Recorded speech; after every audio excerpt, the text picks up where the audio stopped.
जब से हमारी सरकार बनी 2015 में,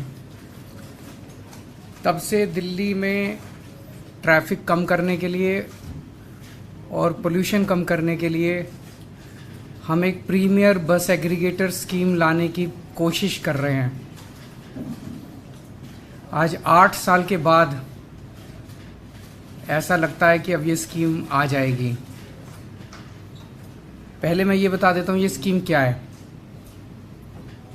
आप सब लोग जानते हैं कि दिल्ली में जब मेट्रो आई थी तो बहुत सारे ऐसे लोग थे, middle class, upper middle class, जिन लोगों ने अपनी अपने स्कूटर, अपनी अपनी गाड़ियां छोड़ के और मेट्रो से सफ़र करना चालू किया। धीरे धीरे मेट्रो में इतनी ज़्यादा भीड़ होने लगी कि कुछ लोग फिर वापस अपनी गाड़ी और अपने स्कूटर पे आ गए। अब जो लोग बसों में ट्रैवल करते हैं, अब दिल्ली में बसों की संख्या भी काफ़ी ज़्यादा बढ़ गई है। बसों में कोई बहुत ज़्यादा भीड़ नहीं होती जो हम लोगों ने अभी सर्वे कराया, लेकिन फिर भी एक लोगों के दिमाग में वो है कि बसों में आप देखेंगे अक्सर केवल लोअर मिडिल क्लास या लोअर क्लास के लोग, इकोनॉमिक क्लास के लोग ट्रैवल करते हैं।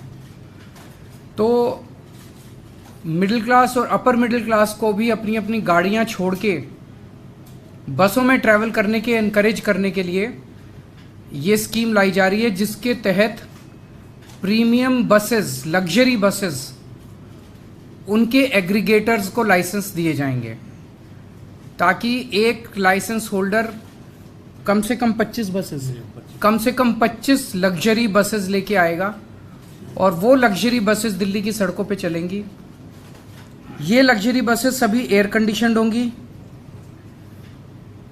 कम से कम 9 सीट से ज़्यादा होनी चाहिए, मतलब 9 सीट कम से कम। छोटी बस में 9 सीट होंगी, बाकी में बड़ी में और ज़्यादा होंगी।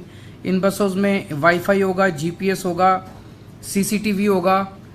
स्टैंडिंग अलाउड नहीं होगी, हर एक को सीट मिलेगी और सीट भी डिजिटली मिलेगी।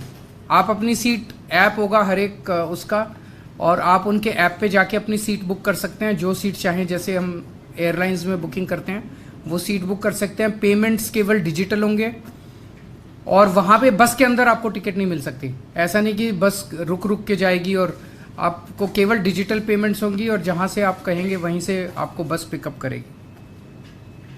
इससे हमें उम्मीद है, बिकॉज काफ़ी अच्छी अंदर आरामदेह बस होगी, कंफर्ट होगा, डिफाइंड टाइम होगा चलने का, पहुँचने का।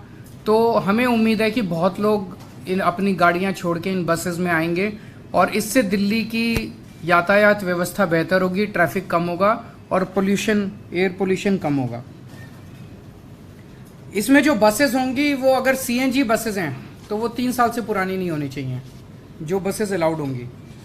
और जो नई बसेस 1 जनवरी 2025 के बाद, 1 साल 1.5 साल के बाद जो नई बसेस इसमें इंट्रोड्यूस हो सकती हैं वो केवल इलेक्ट्रिक बसेस होंगी। जैसा मैंने कहा कि जो लाइसेंस होल्डर्स होंगे उनको कम से कम 25 बसेस की फ्लीट मेंटेन करनी होगी, और जो इलेक्ट्रिक बसेस इंट्रोड्यूस की जाएंगी उसका कोई लाइसेंस फीस नहीं ली जाएगी, वो एनकरेज करने के लिए, ताकि ज़्यादा से ज़्यादा इलेक्ट्रिक बसेस आएँ।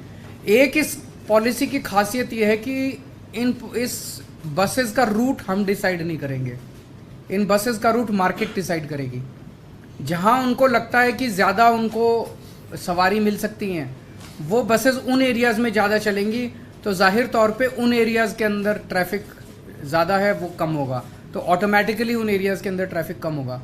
उसे जो भी रूट वो डिसाइड करेगा बस ऑपरेटर, उसे हमें सिंपल डिपार्टमेंट को इंटीमेट करना है कि मैंने आज से एक नया रूट चालू कर लिया। इसका फेयर भी डायनेमिक होगा, वो जो मर्जी फेयर ले सकता है ऑपरेटर जो है, एक्सेप्ट एक ही कंडीशन है कि हमारा डीटीसी का और एसी बसेस का जो पीक फेयर है उससे कम नहीं होना चाहिए, उससे ज़्यादा हो सकता है, क्योंकि ये लग्जरी बसेस हैं तो उससे कम नहीं होना चाहिए। ऐसा नहीं हो कि ये डीटीसी के साथ वो कम्पीट करने लग जाएं।